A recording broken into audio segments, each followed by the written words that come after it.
సుపరిపాలన తొలి అడుగు కార్యక్రమం మొన్నే కల్లూరు మండలం పర్ల గ్రామంలో పల్లా సొసైటీ చైర్మన్ కురవా శేఖర్ అధ్యక్షతన ఏర్పాటు చేశారు. కార్యక్రమానికి ముఖ్య అతిథిగా పాణ్యం ఎమ్మెల్యే గారు గౌరవ చరిత హాజరయ్యారు.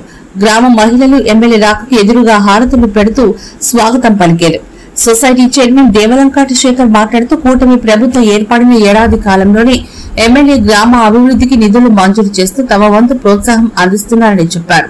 భవిష్యత్తులోని ఎమ్మెల్యే గ్రామాభివృద్ధికి ప్రోత్సాహం అందిస్తారని ఆయన ఆశాభావం వ్యక్తం చేశారు.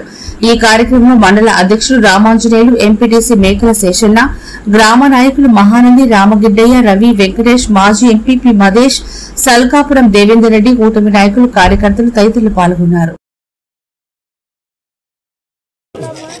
సుపరిపాలనలో తొలి అడుగు కార్యక్రమంలో భాగంగా ఈరోజు కల్లూరు మండలంలోని పర్ల గ్రామానికి రావడం జరిగింది. డోర్ టు డోర్ క్యాంపెయినింగ్ చేశాము.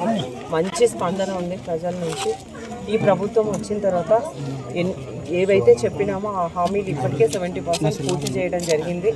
చంద్రబాబు నాయుడు గారు ముఖ్యమంత్రిగా ప్రమాణ స్వీకారం చేసిన వెంటనే మెగా డిఎస్సీ అయితేనేమి, అన్నా క్యాంటీన్లు ఓపెన్ చేయడం అయితేనేమి, అలాగే గ్యాస్ దీపం పథకం 2 కింద గ్యాస్ సిలిండర్లు ఉచితంగా ప్రతి కుటుంబానికి 3 ఇవ్వడం అయితేనేమి, అలాగే తల్లికి వందనం కార్యక్రమం ఇవ్వడం అయితేనేమి, ఇవి దీంతో పాటు చెప్పినవే కాక చెప్పనివి కూడా ఎన్నో హామీలు నెరవేర్చిన ఘనత కూటమి ప్రభుత్వానికి దక్కుతుంది.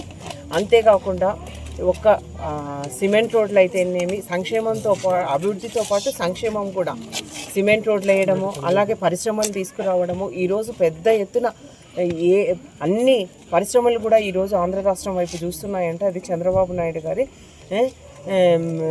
నాయకత్వము, ముందు చూపు వల్లనే ఆయన ఈ కార్యక్రమాలన్నీ తీసుకొని వస్తూ ఉన్నారు.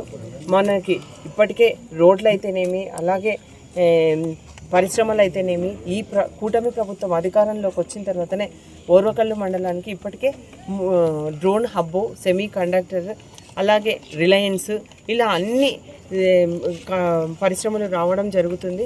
పోటీ పడుతూ ఉన్నారు ఏపీకి వస్తామని చెప్పేసి. గతంలో ఏపీ అంటేనే భయపడి పారిపోయిన పారిశ్రామికవేత్తలంతా ఈరోజు ఏపీ వైపు చూస్తూ ఉన్నారంటే అది చంద్రబాబు నాయుడు గారు, లోకేష్ గారు ఈ పరిశ్రమలన్నీ తీసుకురావడానికి కృషి చేస్తూ ఉన్నారు.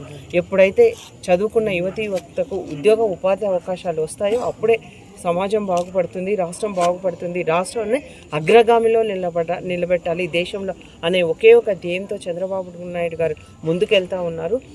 ఈ ప్రజలు కూడా గత ప్రభుత్వం ఎలాగుంది, ఈ ప్రభుత్వాన్ని కూడా అన్నీ గుర్తిస్తున్నారు.